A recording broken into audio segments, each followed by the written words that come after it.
إن الحمد لله نحمده ونستعينه ونستغفره ونعوذ بالله تعالى من شرور أنفسنا ومن سيئات أعمالنا من يهده الله فلا مضل له ومن يضلل فلا هادي له وأشهد أن لا إله إلا الله وحده لا شريك له وأشهد أن محمدا عبده ورسوله الذي لا نبي بعده. قال الله عز وجل في القرآن الكريم: يا أيها الذين آمنوا اتقوا الله حق تقاته ولا تموتن إلا وأنتم مسلمون.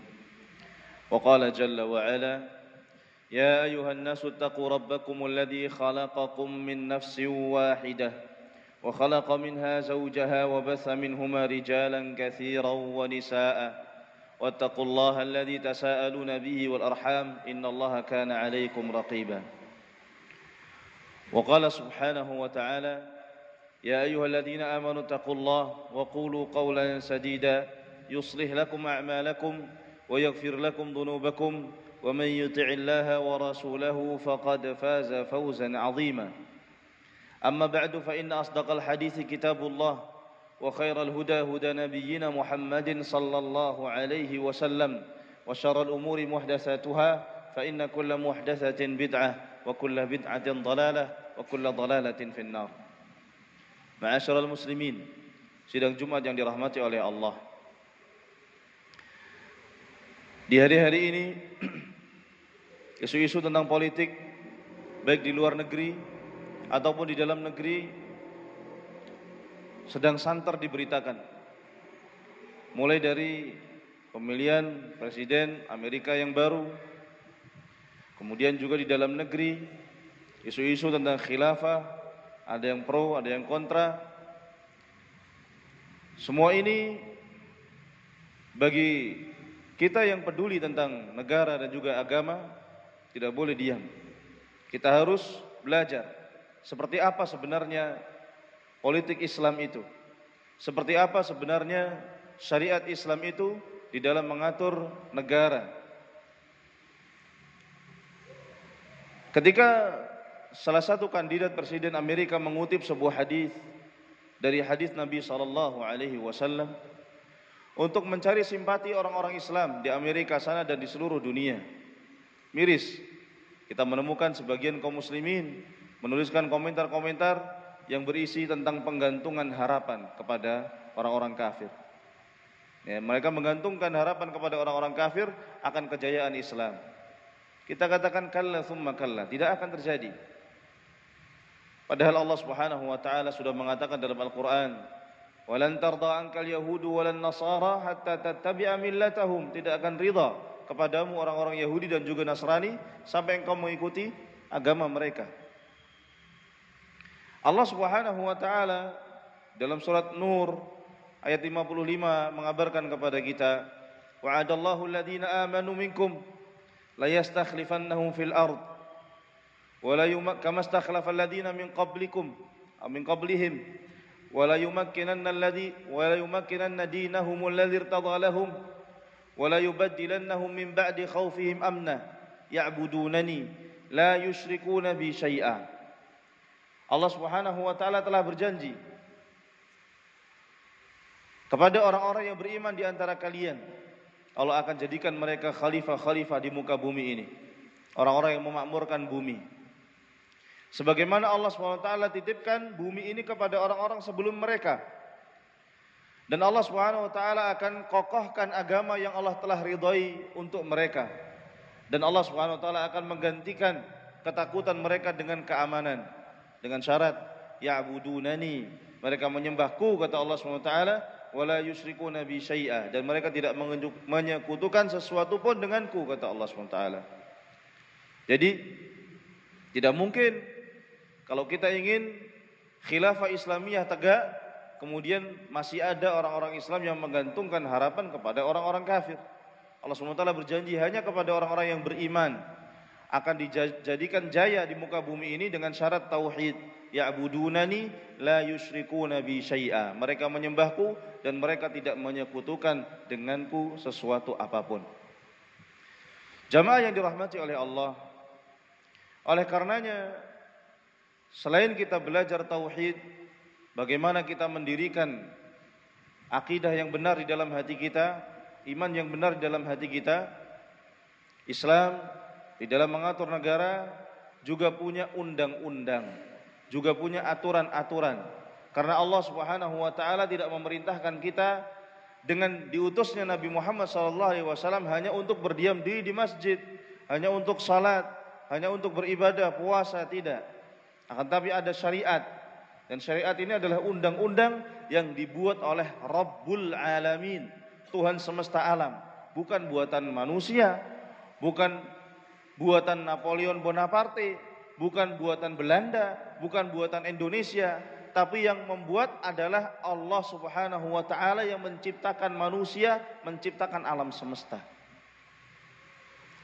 Konsepnya bagaimana syariat Islam itu? Secara umum disebutkan oleh Al-Imam Izzuddin Ibnu Abdissalam, Al-Imam Al-Ghazali, Al-Imam Al-Qarafi, dan disempurnakan oleh Al-Imam Asy-Syatibi rahimahullah dalam kitab beliau Al-Muwafaqat, bahwasannya syariat Islam ini dibagi ada 4. Yang pertama, Allah Subhanahu wa taala turunkan aturan-aturan Islam. Dan aturan-aturan Islam itu mengacu kepada 5 poin utama. Yaitu yang pertama, Allah Subhanahu wa taala membuat undang-undang dan aturan syariat itu untuk menjaga agama. Yang kedua, menjaga jiwa manusia. Yang ketiga, menjaga akal manusia. Yang keempat, menjaga harta manusia. Dan yang kelima, untuk menjaga keturunan manusia. Dari 5 poin ini, Allah Subhanahu wa taala mengatur mana yang prioritas harus didahulukan, mana yang boleh diundurkan, mana yang boleh diduakan. Allah Subhanahu wa taala letakkan di situ ada masalih daruriyah, ada yang sifatnya maslahat-maslahat yang darurat atau primer, ada yang sekunder, ada yang tersier. Dan yang primer harus didahulukan, diutamakan di dalam syariat ini. Kemudian yang pelengkapnya dan pelengkapnya. Dan bagaimana cara Allah Subhanahu wa taala mengatur manusia dan segala macam urusannya untuk mewujudkan 5 maslahat tadi? Allah Subhanahu wa taala membuat aturan-aturan yang intinya cuma 2. Yang pertama, aturan-aturan yang menjaga eksistensi daripada 5 poin tadi, dan Allah Subhanahu wa taala menghilangkan segala macam ancaman yang bisa merusak 5 poin tadi. Dalam bab agama dan juga dalam bab menjaga jiwa, akal, harta dan juga keturunan manusia, di dalam syariat Islam sudah komplit. Agama dijaga oleh Allah Subhanahu wa taala dengan ibadah. Mulai dari rukun Islamnya, mulai dari ibadah-ibadah yang wajib sampai ibadah-ibadah yang sunnah. Di situ kita akan temukan bahwasanya orang yang tidak melakukan rukun Islam atau mengingkari kewajiban rukun Islam, ya, maka mereka halal darahnya di dalam agama Islam. Di situ Allah Subhanahu wa taala menjaga agama dengan cara mendekatkan manusia dengan Allah Subhanahu wa taala dengan perantara ibadah.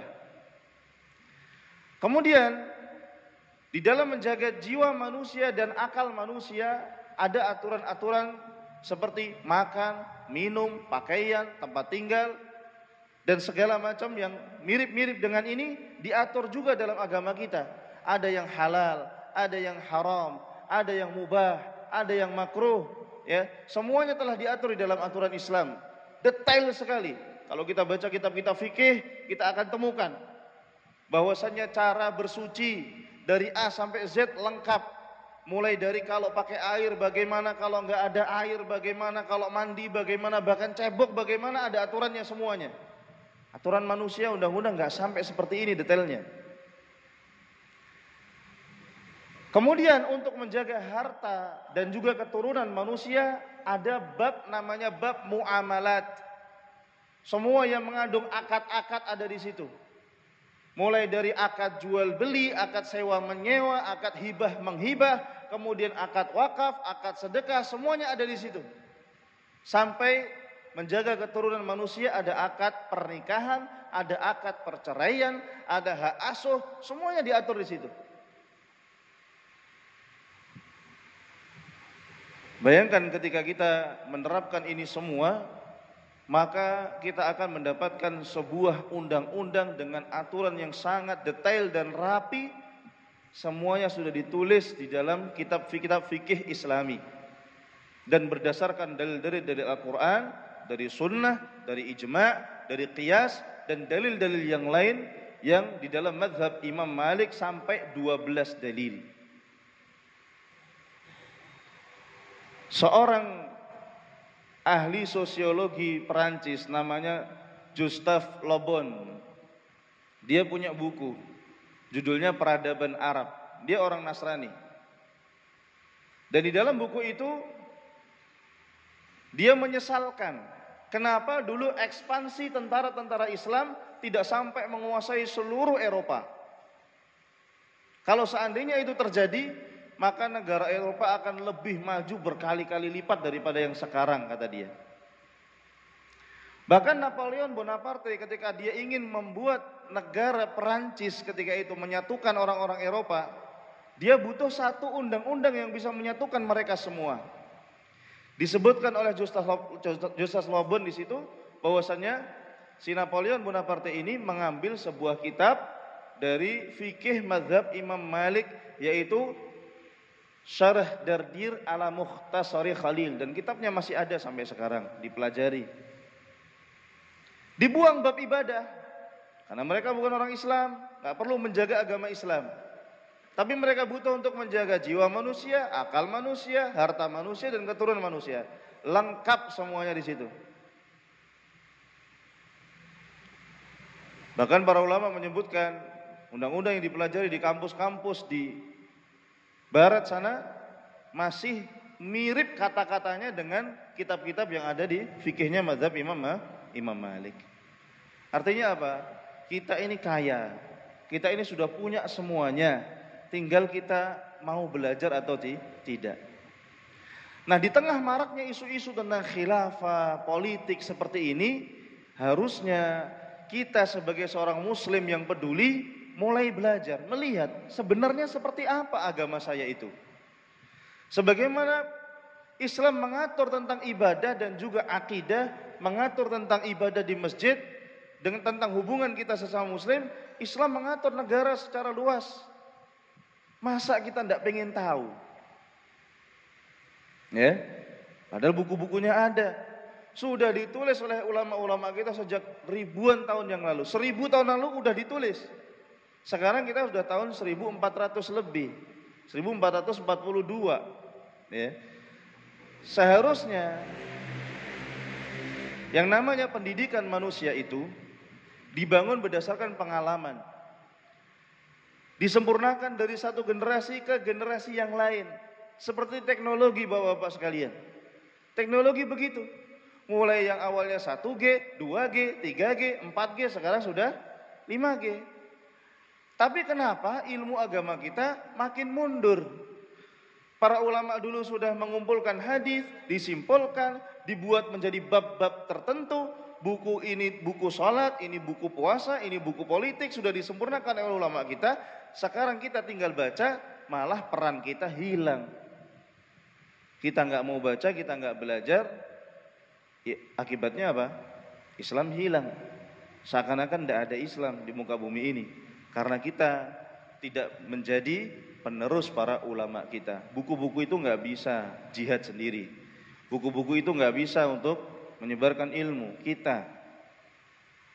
Jamaah yang dirahmati oleh Allah, tadi di awal saya sebutkan para ulama membagi undang-undang syariat Islam itu ada 4. Yang pertama, Allah membuat aturan.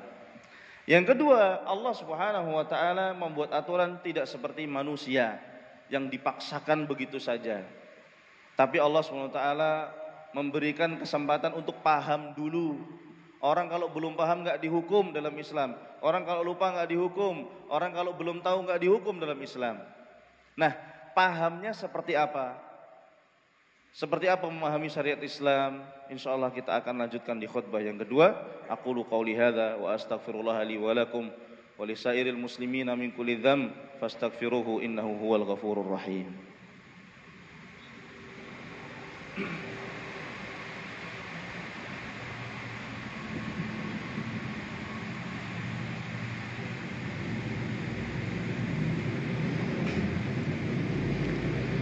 Alhamdulillahi Rabbil Alamin. Wassalatu wassalamu ala ashrafil anbiya'i wal mursalin Nabiyyina Muhammadin wa ala alihi wa ashabihi wa man tabi'ahum bi ihsanin ila yaumiddin. Ashhadu an la ilaha illallah wa ashhadu anna Muhammadan abduhu wa rasuluhu, amma ba'du. Tidak seperti aturan yang dibuat oleh manusia, yang ketika mereka sudah buat bahkan sosialisasi saja tidak. Banyak masyarakat di Indonesia ini kalau ditanya tentang undang-undang di negara kita yang tercinta ini tidak tahu bagaimana peraturannya.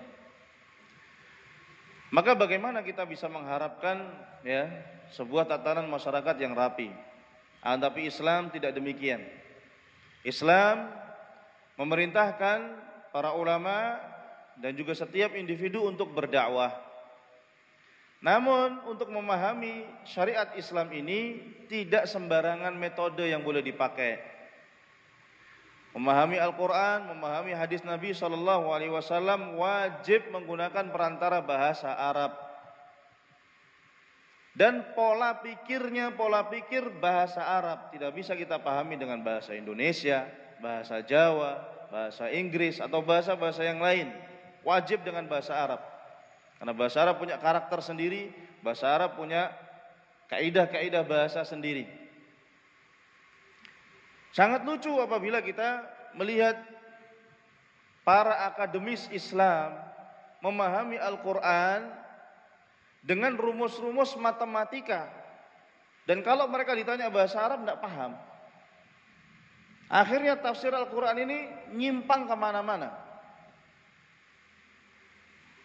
Suatu saat saya ketemu dengan salah satu dosen di Universitas Islam di Kediri sini.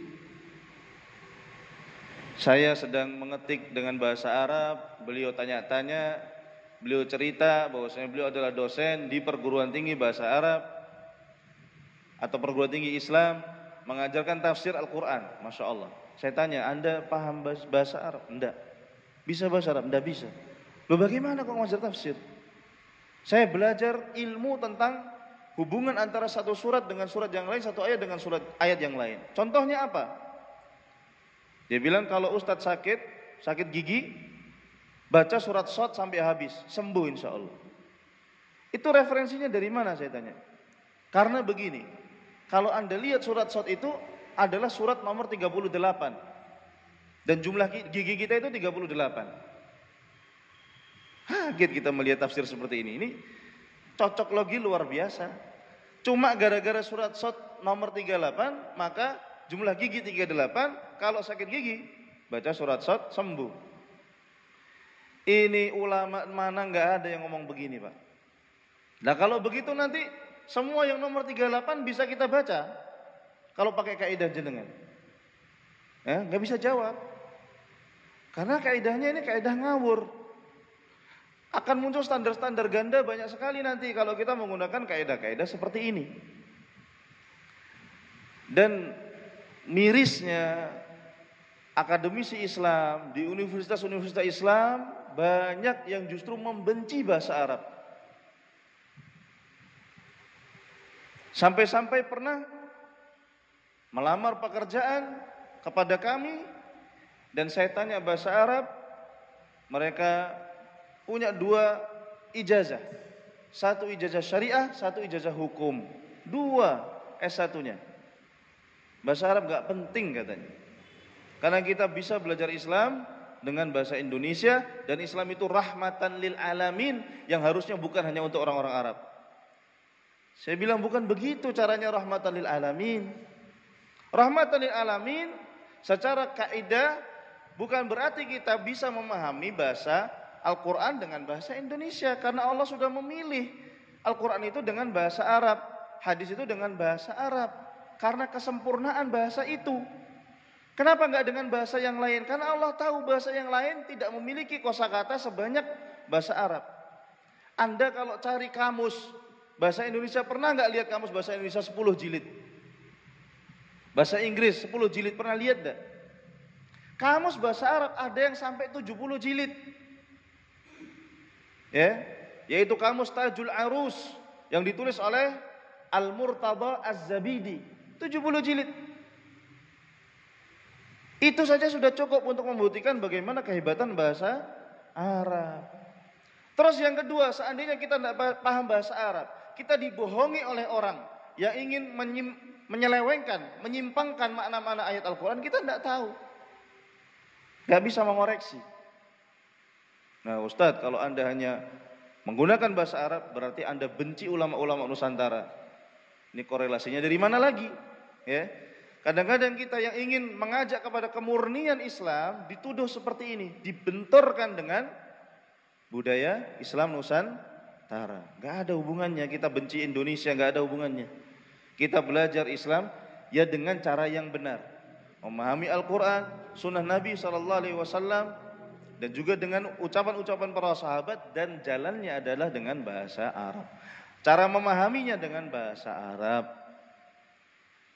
Kemudian poin yang ketiga dan keempat jamaah sekalian, Allah SWT membebankan syariat ini kepada manusia dan jin. Dan yang keempat, tidak semua manusia Allah SWT bebani, tapi ada beberapa kriteria-kriteria tertentu seperti harus akil, balik, laki-laki, kadang-kadang hanya perempuan saja, dan seterusnya. Itulah konsep undang-undang di dalam agama Islam yang sebenarnya sudah lebih lengkap, jauh lebih lengkap daripada undang-undang yang dibuat oleh manusia. Nah kita supaya tidak terombang-ambing dengan isu-isu yang ada, lagi rame isu-isu politik, khilafah, ada yang benci, ada yang suka, ada yang pro, ada yang kontra. Daripada kita ikut-ikutan ribut di sana, lebih baik kita gunakan waktu dan energi kita untuk belajar seperti apa sebetulnya syariat Islam, khilafah Islam itu seperti apa, supaya kita tidak salah nanti komentar, salah bersikap, ya. Kita bersikap dengan ilmu, kita komentar dengan ilmu. Mungkin cukup ini khutbah menyingkat tentang apa itu konsep syariat Islam, bagaimana Islam itu sebenarnya. Mudah-mudahan bermanfaat dan menambah khazanah ilmiah di ruang ilmu jamaah sekalian. Akhirnya kita bersalawat kepada Nabi kita Muhammad SAW, sebagaimana Allah SWT perintahkan, innallaha wa malaikatahu yusalluna ala nabi ya ayyuhalladzina amanu sallu alaihi wa sallimu taslima. Allahumma salli ala nabiyyina Muhammad wa ala ali Muhammad kama sallaita ala Ibrahim wa ala ali Ibrahim fil alamin innaka Hamidum Majid, wa barik ala Muhammad wa ala ali Muhammad kama barakta ala Ibrahim wa ala ali Ibrahim fil alamin innaka Hamidum Majid. Allahumma ighfir lil muslimina wal muslimat al ahya'i minhum wal amwat innaka sami'un qaribun mujibud da'awat wa qadiyal hajat. Allahumma rabbana arinal haqqa haqqa warzuqna ittiba'ah wa arinal batila batila warzuqna ijtinabah. Allahumma hdi wulata umurina waj'alhum qadatan fis salahi wal islah ya rabbal alamin. Allahumma qarrib ilaihim bitanatal khair waj'alhum mafatihal khairi wa maghaliqash syarri ya rabbal alamin. Allahumma hdi syababana wa nisa'ana wa syuyukhana wa talamidhatana ila kulli khairin wa ila kulli salahin ya rabbal alamin innaka ala kulli syai'in qadir. Rabbana atina fid dunya hasanah wa fil akhirati hasanah wa qina adzabannar. Ibadallah, innallaha ya'murukum bil 'adli wal ihsan wa ita'i dzil qurba wa yanha 'anil fahsya'i wal munkari wal baghi ya'idukum la'allakum tadhakkarun. Fadhkurullahal 'azima yadhkurkum washkuruhu 'ala ni'amihi yazidkum wa la dzikrullahi akbar wallahu ya'lamu ma tasna'un. Aqimis shalah.